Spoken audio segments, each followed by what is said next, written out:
Hello बच्चों, कैसे आप लोग। Very good morning to all of you. बायोनीति पर आपका सबका स्वागत है एक बार फिर से। नया chapter, how do organisms reproduce. What is reproduction. सबसे पहला क्वेश्चन जो दिमाग में आता है, रिप्रोडक्शन होता क्या है and why it is important to everyone. Any idea. आप ये प्रोसेस 6 क्लास से पढ़ते आ रहे हो। व्हाट इज रिप्रोडक्शन, कि ऐसी बायोलॉजिकल प्रोसेस है बेटा जिससे ऑर्गेनिज्म क्या करते हैं। ऑर्गेनिज्म का मतलब यहां पे पेरेंट से है। Organism produces young once. कैसे यंग वंस? इन यंग वंस को हम ऑफस्प्रिंग्स भी कहते हैं। अब थोड़ा सा हायर क्लासेस में आ गए हो आप लोग, तो थोड़ा सा टर्मिनोलॉजी भी इंप्रूव होनी चाहिए। Organisms produces young ones similar to themselves, कि अपने ही जैसे नए यंग वंस, नए ऑर्गेनिज्म प्रोड्यूस करे। ऐसी बायोलॉजिकल प्रोसेस को हम क्या कहते हैं? रिप्रोडक्शन। अब ये जो ऑफस्प्रिंग्स हैं, जो ये यंग वंस प्रोड्यूस होते हैं ना बेटा, ये ग्रो करते हैं, ये मैच्योर होते हैं and they repeat the process. So it's a continuous ongoing process, and it is one of the most important processes for continuity of life, कि इसी से तो जनरेशन आफ्टर जनरेशन नंबर बढ़ता रहता है। अब क्वेश्चन ये आता है कि व्हाई डू ऑर्गेनिजम्स रिप्रोड्यूस, क्यों रिप्रोडक्शन करते हैं, या ऑर्गेनिजम्स में क्यों रिप्रोडक्शन होता है। Why do organisms reproduce. तो सबसे पहली जो बात आती है ना बेटा, कि life exist on this earth due to reproduction process. दूसरी जो बात आती है कि it maintains continuity of species.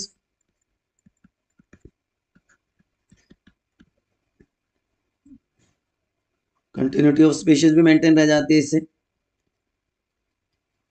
और क्योंकि एनवायरमेंटल कंडीशन चेंज होती रहती हैं, तो वेरिएशन इंट्रोड्यूसेस या it brings variation among organisms या variation in organisms.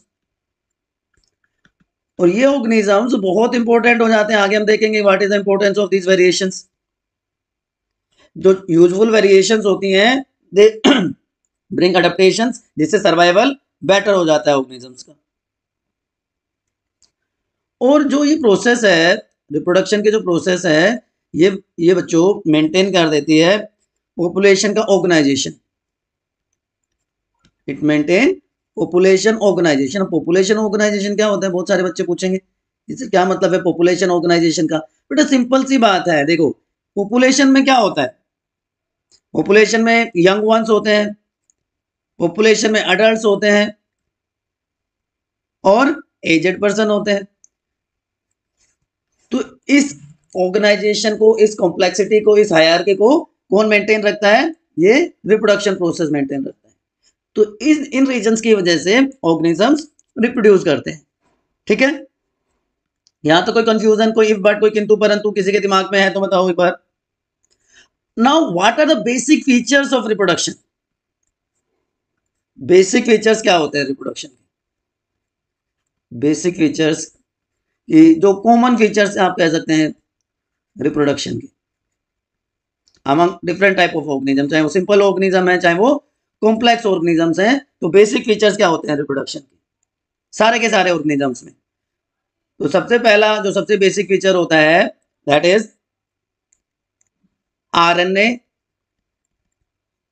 Protein synthesis. RNA की फॉर्मेशन होगी, उससे प्रोटीन्स बनेंगे, डीएनए से मैसेंजर आरएनए बनेगा, मैसेंजर आरएनए से प्रोटीन के सिंथेसिस होगी, या दूसरे जो जितने भी बायोकेमिकल्स हैं उनके सिंथेसिस होती है। ये पहला और सबसे कॉमन स्टेप होता है सारे के सारे लिविंग ऑर्गेनिजम्स में। दूसरा स्टेप क्या होगा जी? डीएनए की रेप्लिकेशन, बहुत इंपॉर्टेंट प्रोसेस है, ये भी आपको बताऊंगा इसके बारे में भी। रेप्लिकेट करने का मतलब होता है अपनी कॉपी करना। ठीक है, उसके बाद उसके बाद क्या होता है, उसके बाद सेल डिवाइड करती है, तो cell division is also important. और ये चाहे माइटोसिस हो चाहे म्योसिस हो, सारे के सारे ऑर्गेनिजम्स में होता है। After reproduction, after cell division, cell grow, तो सेल की ग्रोथ भी सब में कॉमन है। और जब ग्रोथ होगी तो रिप्रोडक्टिव सेल्स की फॉर्मेशन होगी, इसको हम गैमेट फॉर्मेशन भी कह सकते हैं। तो बहुत सारी रिप्रोडक्टिव सेल्स की फॉर्मेशन हो जाएगी, और इन रिप्रोडक्टिव यूनिट से, इन रिप्रोडक्टिव सेल से नए ऑर्गेनिज्म की भी फॉर्मेशन होगी, फॉर्मेशन ऑफ न्यू ऑर्गेनिज्म। तो ये सारे के सारे बेसिक फीचर होते हैं रिप्रोडक्शन के, सारे के सारे लिविंग ऑर्गेनिज्म, चाहे वो प्रोकैरियोटिक है चाहे यूकैरियोटिक है। अब आप कहोगे कि भाई डीएनए कॉपिंग में तो वेरिएशन आपने बताया सर, तो सिंपल ऑर्गेनिज्म में तो वेरिएशन होते नहीं है। सारी चीजें होंगी डिस्कस बेटा। अब हाउ डू ऑर्गेनिजम्स रिप्रोड्यूस? देखिए, there are different modes of reproduction, asexual and sexual, दो टाइप का रिप्रोडक्शन होता है ना, asexual and sexual, there are two modes of reproduction. कि जहां पे, चलो मैं बेसिक डिफरेंसेस आपको बता ही देता हूं, जहां पे सिंगल पेरेंट इन्वॉल्व हो, कोई मेल फीमेल जैसा ना हो, कोई गैमेट ना बने, no gamete formation, no zygote formation, जब गैमेट ही नहीं बने तो उनके फ्यूजन से जाइगोट फॉर्मेशन नहीं होगा। न्यू ऑर्गेनिज्म जिसको हम ऑफस्प्रिंग कह रहे हैं, are carbon copy of their parent. इसका मतलब इसमें वेरिएशंस भी नहीं आते। जबकि इसको अगर हम कंपेयर करें सेक्सुअल रिप्रोडक्शन के साथ, तो दो पेरेंट इन्वॉल्व होते हैं in the form of male and female, और ये दोनों गैमेट फॉर्म करते हैं। मेल गैमेट को नॉर्मली क्या कह देते हैं, स्पर्म, फीमेल गैमेट को क्या कहते हैं, एग सेल या ओवा। ये फ्यूज करके जाइगोट की फॉर्मेशन करते हैं, तो वेरिएशंस आ जाते हैं, जिसकी वजह से जो न्यू ऑर्गेनिजम्स हैं, ऑफस्प्रिंग्स हैं, they are not carbon copy of their parent, तो उनका रोल होता है इवोल्यूशन में। Clear to everyone? तो there are two modes of reproduction. चलिए, ये भी आपको समझ में आ गया। तो अभी तक जो मैंने आपको बताया उसको अगर हम समराइज करें बेटा, तो क्या क्या बातें सामने आती हैं कि जो लिविंग ऑर्गेनिजम्स होते हैं वो नए इंडिविजुअल, जिनको हम ऑफस्प्रिंग भी कहते हैं, अपने ही टाइप के न्यू ऑफस्प्रिंग प्रोड्यूस करते हैं, और जनरेशन आफ्टर जनरेशन ही प्रोसेस चलती रहती है, जिससे उनका एग्जिस्टेंस बना रहे। और इसी प्रोसेस को हम क्या कह देते हैं, रिप्रोडक्शन। उसके बाद मैंने आपको बताया what is importance of reproduction. तो इंपोर्टेंस में सबसे पहला इंपोर्टेंस क्या आता है, सबसे पहले इंपोर्टेंस क्या आती है, continuity of life, maintain population hierarchy. और सेक्सुअली रिप्रोड्यूस ऑर्गेनिज्म में स्पेशली जो वेरिएशंस हैं एक जनरेशन से दूसरे जनरेशन में ट्रांसमिट होंगी, इससे एडेप्टेशंस आएंगी और it contribute towards evolution, right. अब यहां पे मैंने आपको बताया था, सॉरी, यहां पे मैंने आपको बताया था डीएनए रेप्लिकेशन बहुत इंपॉर्टेंट प्रोसेस है। अब क्या होती है डीएनए रेप्लिकेशन, कैसे इसकी कॉपिंग होती है और क्या इसकी इंपॉर्टेंस है? देखिए, डीएनए जेनेटिक मटेरियल होता है। जेनेटिक मटेरियल का मतलब वो सब्सटेंस जो पेरेंट्स से ऑफस्प्रिंग्स में ट्रांसफर होता है, उसको हम क्या कहते हैं, जेनेटिक मटेरियल। तो हायर ऑर्गेनिजम्स में डीएनए जेनेटिक मटेरियल होता है, लेकिन लोअर ऑर्गेनिजम्स हैं जैसे वायरसेस वगैरह, वहां पे आरएनए भी जेनेटिक मटेरियल होता है, लेकिन हम हायर ऑर्गेनिजम्स की बात कर रहे हैं। तो डीएनए जेनेटिक मटेरियल है, हर सेल में ये डीएनए प्रेजेंट होता है किसी भी ऑर्गेनिज्म की। अब ये जो जेनेटिक मटेरियल है सेल में इस तरह से फाइबर की फॉर्म में, थ्रेड की फॉर्म में प्रेजेंट होता है, जिसको कहा जाता है क्रोमेटिन मटेरियल। क्रोमेटिन मटेरियल की फॉर्म में प्रेजेंट होता है। और ड्यूरिंग सेल डिवीजन बाकी स्ट्रक्चर्स भी प्रेजेंट होती है। मैं सिर्फ अभी क्रोमेटिन मटेरियल, जेनेटिक मटेरियल की बात कर रहा हूँ। ये सेल डिवीजन के टाइम पे ये जो थ्रेड लाइक स्ट्रक्चर्स हैं ये चेंज हो जाती हैं, they become solid road like structures, जिनको हम क्रोमोसोम्स कह देते हैं। और इन क्रोमोसोम्स पे ही, क्रोमोसोम का नंबर फिक्स है, जैसे ह्यूमन बीइंग पे 23 पेयर ऑफ क्रोमोसोम या 46 क्रोमोसोम्स प्रेजेंट है। इन क्रोमोसोम्स पे ही जीन्स प्रेजेंट होते हैं और during sexual reproduction a copy of gene from parent is transfer to offspring या न्यू ऑर्गेनिज्म। तो ये जो डीएनए है ये डबल स्ट्रैंडेड स्ट्रक्चर होती है, ठीक है। और जब इसका रेप्लिकेशन होता है तो हम ये कह सकते हैं एक से दो कॉपीज इसकी बन जाती है ड्यूरिंग डीएनए रेप्लिकेशन। एक से दो कॉपीज बन जाती हैं, एक तो पेरेंटल होती है और एक न्यूली सिंथेसाइज्ड होती है। यहाँ पे आप देख पा रहे होंगे, यहाँ पे आप देख पा रहे होंगे, ठीक है। तो रेप्लिकेशन का मतलब है कॉपिंग of DNA, कॉपिंग of DNA, clear. But ये कॉपिंग बच्चों 100% एग्जैक्ट नहीं होती। डीएनए कॉपिंग 100% नहीं है।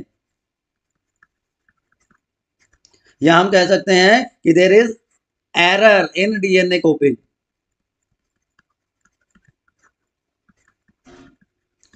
और ये एरर बेनिफिशियल है हमारे लिए, क्योंकि इसकी वजह से आ जाते हैं वेरिएशंस। और जो यूजफुल वेरिएशन होंगे, useful variations are transfer to next generation. Next generation में जाएंगे वो, और नेक्स्ट जनरेशन में जाने से क्या होगा, वो नया कैरेक्टर डेवलप करने में हेल्प करेंगे।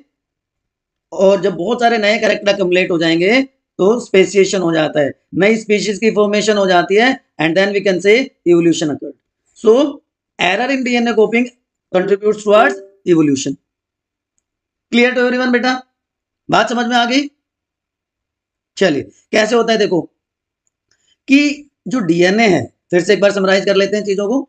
डीएनए कहां पर प्रेजेंट है, सेल के न्यूक्लियस में, जो कि इंफॉर्मेशन सेंटर है प्रोटीन बनाने के लिए, ठीक है। तो पहला स्टेप क्या है, सेल डिवीजन के बाद रेप्लिकेशन होगी डीएनए की, मतलब उसकी कॉपीज बन जाएंगी, ठीक है। डीएनए रेप्लिकेशन का मतलब यही है। अब ये डीएनए कॉपिंग 100% नहीं है, इसकी वजह से क्या आ गए, वेरिएशंस आ गए।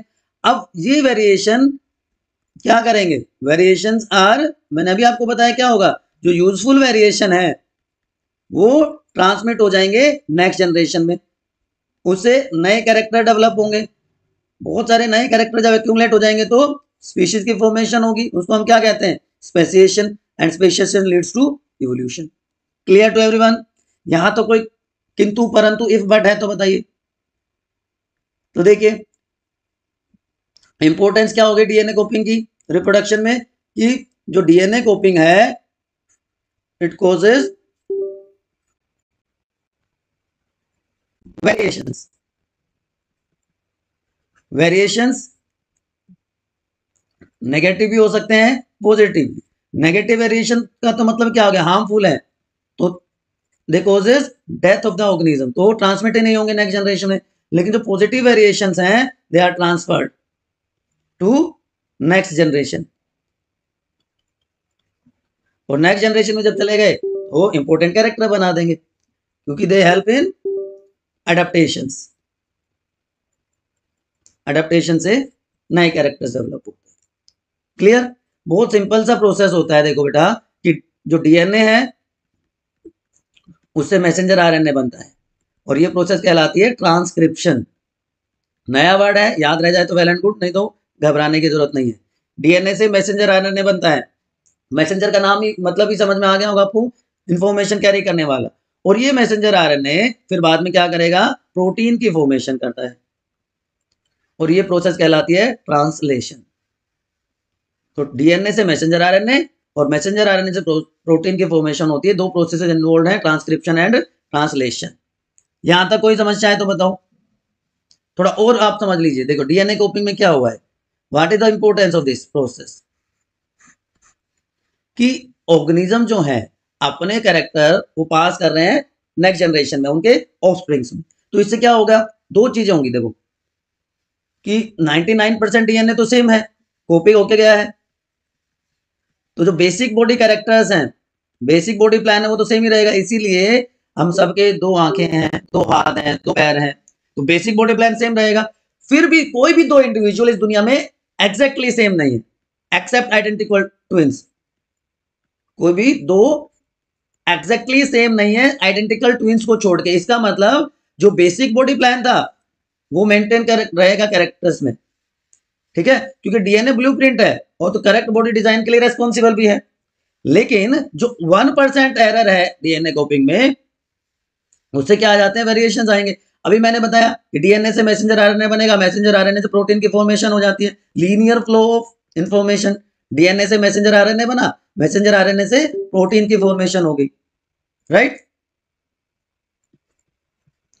तो this is importance of DNA कॉपिंग। तो अभी तक दो बहुत इंपॉर्टेंट चीजें हमने डिस्कस करी कि what is reproduction, why organisms reproduce, how organisms reproduce, DNA कॉपिंग क्या होता है, उसकी इंपॉर्टेंस क्या होती है, एंड व्हाट आर वेरिएशंस। अब बात करते हैं वेरिएशन की। वेरिएशन सिंपल वर्ड में आप इसको कह सकते हो बच्चों, डिफरेंसेस अमंग ऑर्गेनिजम्स। तो वेरिएशन की डेफिनेशन कोई आपसे पूछे तो क्या बताओगे, sudden heritable changes in genetic constitution of an organism, या genetic makeup of an organism. वो वाला मेकअप नहीं है, मेकअप का मतलब जो बॉडी ऑर्गेनाइजेशन कि एकदम से होते हैं, वो म्यूटेशंस की वजह से भी हो सकते हैं, वो जेनेटिक रिकॉम्बिनेशन की वजह से भी हो सकते हैं, ये कॉजेज हैं वेरिएशन के। वो एनवायरमेंटल कंडीशंस की वजह से भी हो सकते हैं,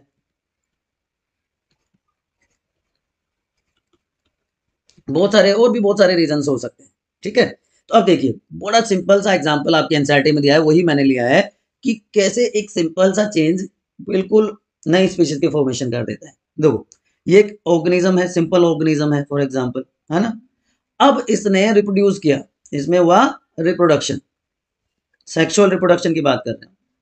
सेक्सुअल रिप्रोडक्शन हुआ, दो नए ऑर्गेनिज्म प्रोड्यूस हुए, दोनों में क्या आ गया, वेरिएशन आ गया। देखिए वेरिएशन आया, देखिए यहाँ पे चेंज आया, एक तो ये चेंज दिख रहा है आपको, और एक दूसरा चेंज यहाँ पे आपको दिख रहा है, ठीक है। अब ये पहली जनरेशन होगी, F1 जनरेशन, इसने फिर से रिप्रोड्यूस किया, फिर से एक वेरिएशन आ गया, फिर से एक वेरिएशन आ गया, जबकि यहाँ पे फर्दर वेरिएशंस नहीं आए, ठीक। तो आप देखिए ये F2 जनरेशन होगी, दो जनरेशन के बाद ही ये वाला जो ऑर्गेनिज्म है, या ये वाला जो ऑर्गेनिज्म है एंटायरली डिफरेंट हो गया पेरेंट जनरेशन से, है कि नहीं, आप बताइए। सिर्फ दो जनरेशन के बाद ही डाइवर्सिटी क्रिएट हो गई, डिफरेंसेस क्रिएट हो गए सक्सेसिव जनरेशंस में।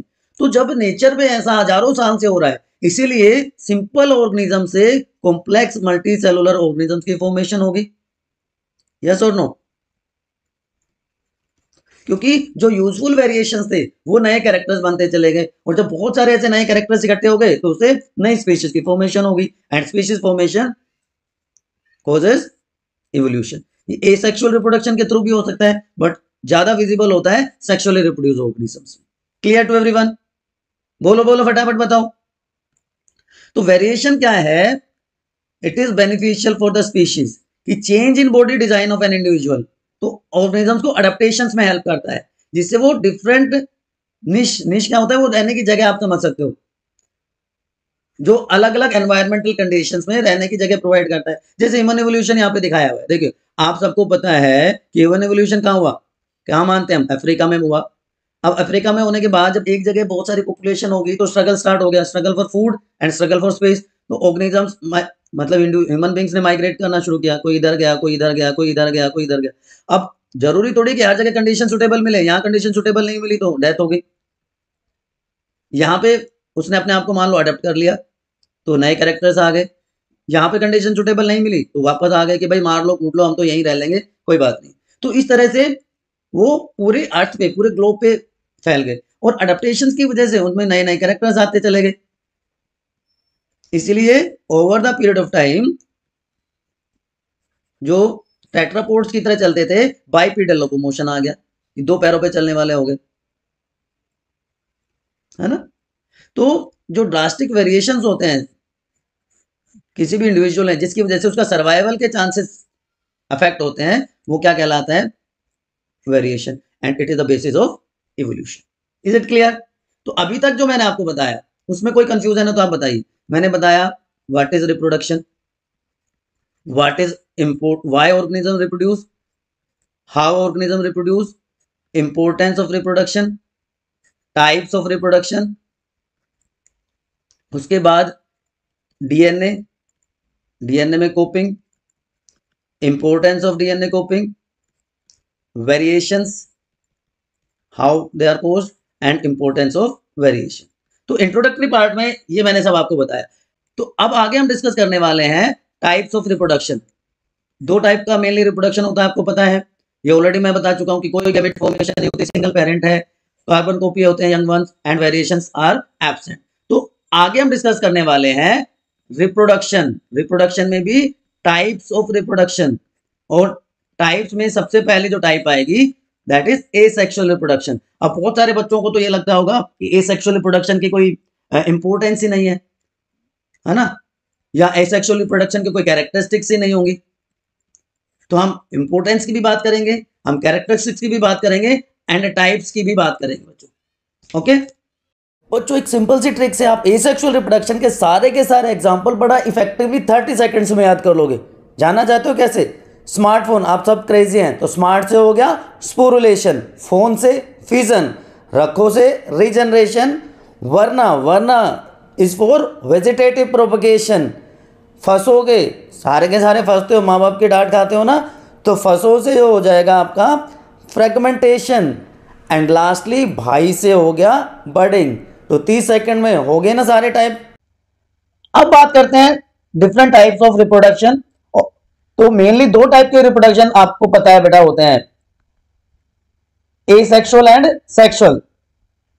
तो बेसिक डिफरेंसेस आप 6 क्लास से पढ़ते आ रहे हैं कि इन asexual reproduction single parent is involved, one parent is involved, but in sexual reproduction two parents in the form of male and female are present. These male and female combine to form zygote. The fusion of gamete form zygote in case of sexual reproduction, लेकिन asexual reproduction में कोई fusion नहीं होता, कोई zygote formation नहीं होता। तो single parent से ऑर्गेनिज्म डेवलप होते हैं और सेक्सुअल रिप्रोडक्शन में दो पेरेंट्स। अब जो एसेक्सुअली रिप्रोड्यूस ऑर्गेनिज्म है वो कार्बन कॉपी होता है अपने पेरेंट की, जबकि due to error in DNA copying younger ones of sexually reproduced organisms are different. No two individuals are exactly same in this world except identical twins. उनको छोड़ के कोई भी दो इंडिविजुअल्स एक जैसे नहीं होते। तो कार्बन कॉपी है इसलिए देयर इज नो वेरिएशन, और वेरिएशन नहीं है तो do not contribute towards evolution. जबकि सेक्सुअल रिप्रोडक्शन एडेप्टेशंस कॉज करता है ड्यू टू वेरिएशन, और वो स्पेसिएशन में हेल्प करते हैं, नई स्पीशीज की फॉर्मेशन करते हैं एंड इंपॉर्टेंट पार्ट प्ले करते हैं इवोल्यूशन प्रोसेस में। बच्चों वेरियस टाइप कौन कौन से हैं? तो पहले हम एसेक्सुअल रिप्रोडक्शन की बात करते हैं, fission, budding, fragmentation, regeneration, vegetative propagation, spore formation, ये मेजर टाइप्स हैं रिप्रोडक्शन की। फिजन, फिजन का मतलब क्या होता है? Break down. सिंपल वर्ड्स में फिजन का मतलब है ब्रेक डाउन। तो जहां पे सिंगल सेल ऑर्गेनिज्म की बॉडी, यूनिसेलुलर ऑर्गेनिज्म की बॉडी दो या उससे ज्यादा सेल्स में डिवाइड हो जाए, वो प्रोसेस सिंपली क्या कहलाएगी बच्चों? फिजन कहलाएगी। अब फिजन अलग अलग टाइप का होता है, इट कैन बी बाइनरी और मल्टीपल फिजन। बाइनरी, बाई का मतलब क्या होता है? बाई का मतलब क्या है? टू। तो अगर पेरेंट की बॉडी दो पार्ट में डिवाइड होती है, दो सेल्स में डिवाइड होती है, तो वो क्या कहलाएगा? Binary fission. और ये इन्वॉल्व करता है दो प्रोसेसेस को, कैरियोकाइनेसिस जहां पे न्यूक्लियस का इलोंगेशन होता है एंड अल्टीमेटली साइटोप्लाज्म डिवाइड कर जाता है, दैट इज कॉल्ड साइटोकाइनेसिस। आप एक बात हमेशा याद रखें, karyokinesis is followed by cytokinesis. पहले कैरियोकाइनेसिस होगा, उसके बाद ही साइटोकाइनेसिस होता है बच्चों। तो दो डॉटर सेल्स की फॉर्मेशन हो जाती है बाय दिस प्रोसेस, तो division of nucleus and cytoplasm. Favourable condition में अमीबा इस तरह का रिप्रोडक्शन शो करता है, जिसको इररेगुलर बाइनरी फिजन भी कहते हैं, which is also called as irregular binary fission. लेकिन there are certain other types of binary fission also. Longitudinal, transverse and oblique binary fission. तो आपको एक चीज यहां पे समझ आ रही होगी या दिखाई दे रही होगी कि एक्सेस की बात हो रही है कि अगर पेरेंट की बॉडी लॉन्गिट्यूडनली डिवाइड करे तो क्या कहलाएगा? longitudinal binary fission. Longitudinal binary fission is found in euglena. Transverse binary fission. Transverse क्या होता है? अगर इस तरह से डिवीजन हो तो वो क्या कहलाएगा? Transverse binary fission. Transverse binary fission मिलता है पैरामीशियम में। ओब्लिक सिरेटियम में इस तरह का डिवीजन देखने को मिलता है कि इस तरह से ऑब्लिक लाइन बन जाती है जो ऑर्गेनिज्म को दो पार्ट में डिवाइड कर देती है, तो दैट इज कॉल्ड ऑब्लिक। और इरेगुलर बाइनरी फिजन हम ऑलरेडी देख चुके, जो कि अमीबा में होता है। So these are various types of binary fission: longitudinal euglena, transverse paramecium, oblique ceratium, ले टीपी ओसी। Second type is budding, sorry multiple fission also. Multiple fission की बहुत सारी डॉटर सेल्स की फॉर्मेशन हो जाए अनफेवरेबल कंडीशन में, इस तरह की प्रोसेस प्लाज्मोडियम जो मलेरिया डिजीज कोज करता है उसमें देखने को मिलती है।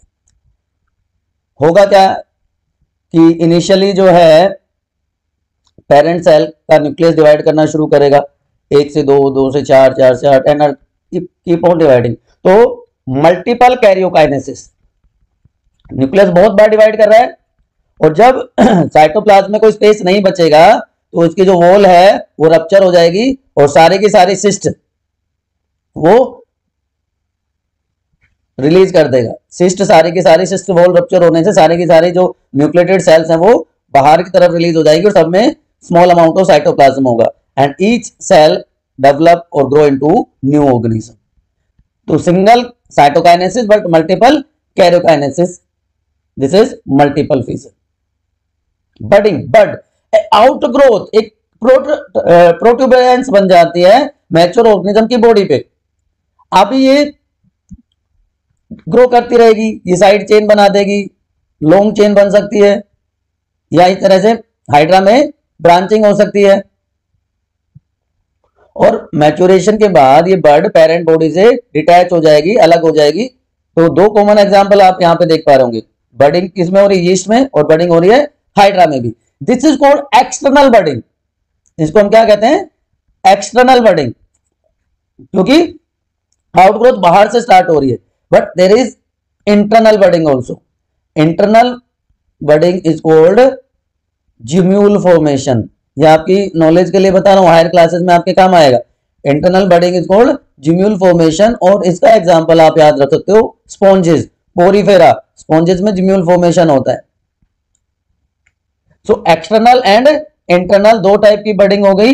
एक्सटर्नल बर्डिंग हाइड्रा और यीस्ट में, और इंटरनल बर्डिंग पोरीफेरा में, स्पॉन्जेस में होती है। फ्रेगमेंटेशन, फ्रेगमेंट का मतलब बच्चों पीस, टुकड़ा एक। तो जब इंडिविजुअल की बॉडी छोटे छोटे पीसेस में डिवाइड हो जाए और हर पीस फिर एक नया ऑर्गेनिज्म बना दे, वो प्रोसेस कहलाएगी बच्चों मेरे फ्रेगमेंटेशन। की body of organism divide break into smaller pieces on maturation and these fragments are capable of forming new individual. ये हो गया स्पायरोगायरा में। जितने फ्रेगमेंट्स बनेंगे उतना नए ऑर्गेनिज्म बन जाएंगे। स्पायरोगायरा याद रखना है। अब इसी से मिलती जुलती एक और प्रोसेस होती है, दैट इज कॉल्ड रीजनरेशन। बच्चे बहुत ज्यादा कंफ्यूज होते हैं। दूसरा यहाँ पे एक चीज देख रहे हो, यहाँ पे हाइड्रा में रीजनरेशन होता है। हाइड्रा में एक और टाइप का रिप्रोडक्शन अभी हमने पढ़ा, एसेक्सुअल में, यस, बडिंग। तो हाइड्रा में बडिंग भी होती है और हाइड्रा में रीजनरेशन भी होता है। ठीक है बच्चों। जब ऑर्गेनिज्म अपने लॉस्ट पार्ट को रिपेयर कर दे, रिप्लेस कर ले स्पेशलाइज सेल की हेल्प से, वो प्रोसेस क्या कहलाती है? रीजनरेशन। री का मतलब अगेन, जनरेट का मतलब फॉर्मेशन, अगेन फॉर्मेशन, दोबारा बन रहा है। लेकिन यहाँ पे ध्यान रखना है, फ्रेगमेंटेशन में पूरा का पूरा ऑर्गेनिज्म बन रहा था हर फ्रेगमेंट से, यहाँ पे सिर्फ lost part is formed again.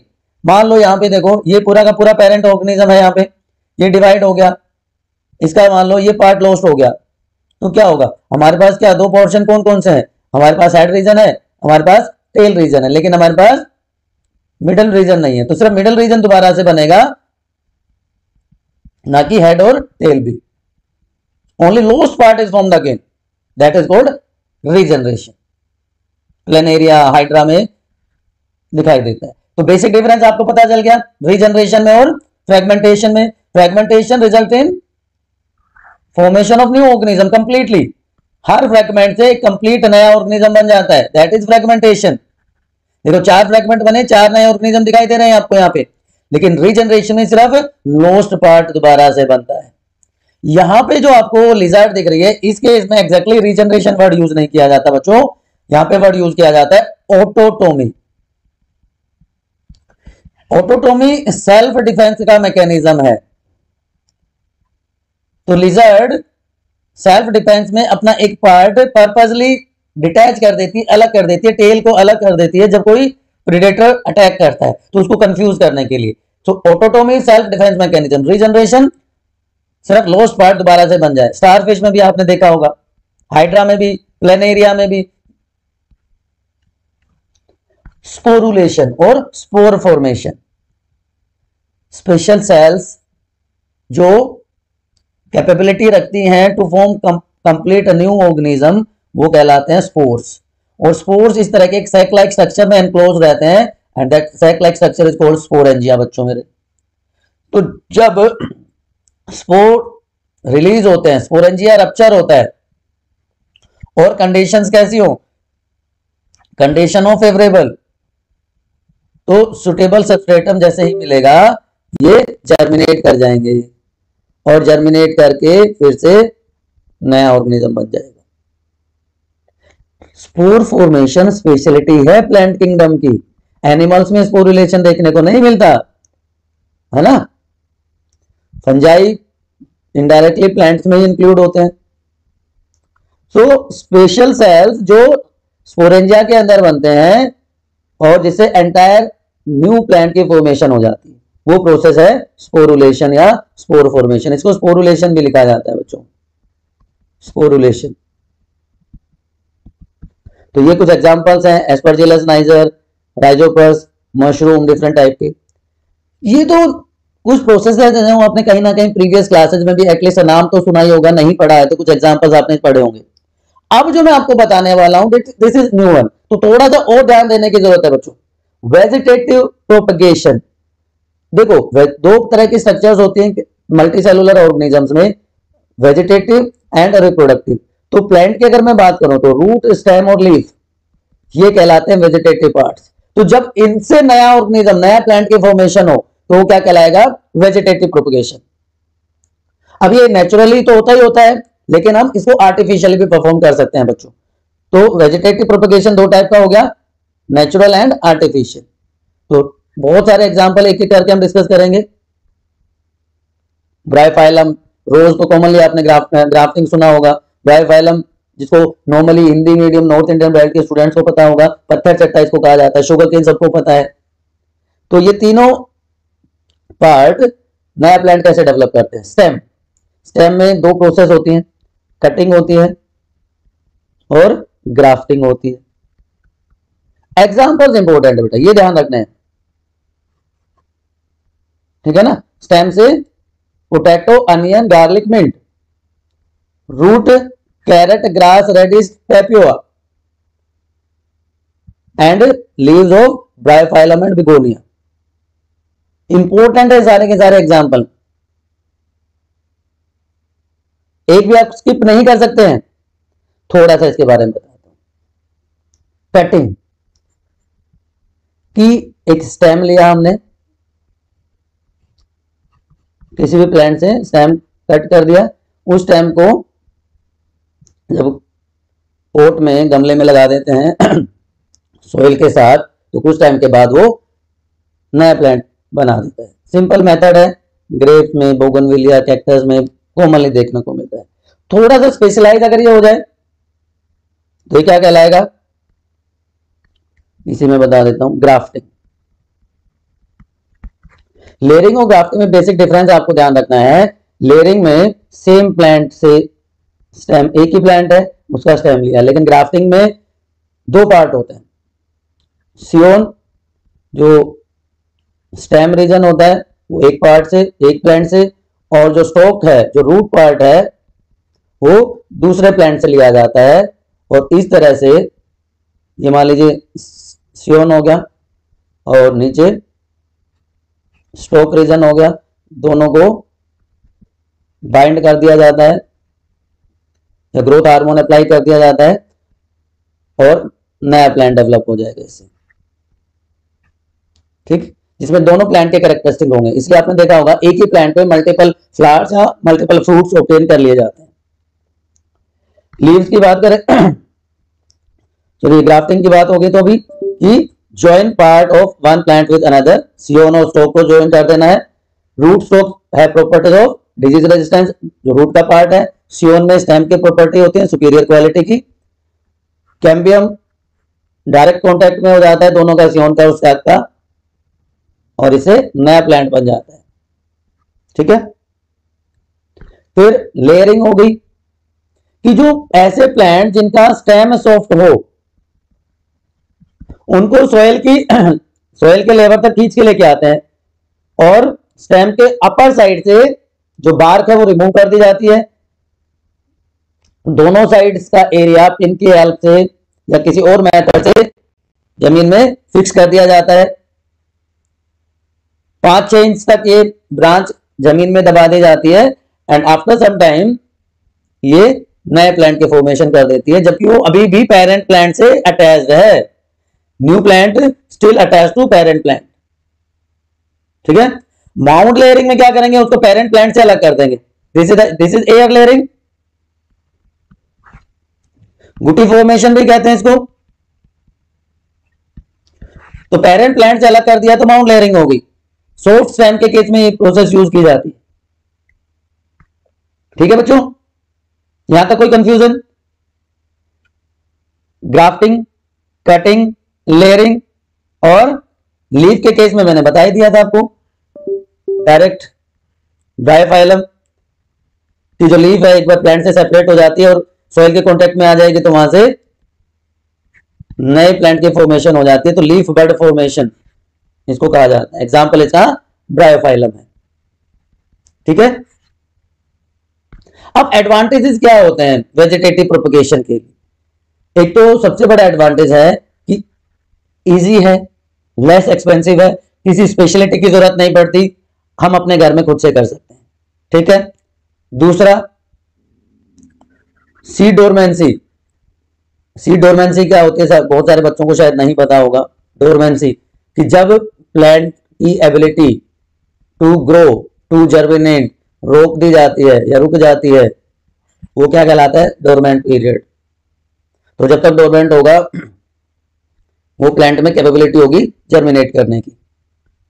New plant, pomato एक वर्ड आजकल बहुत कॉमन है कि पोटैटो प्लस टोमेटो, नीचे पोटैटो लगेंगे, ऊपर टोमेटो लगेंगे सेम प्लांट में।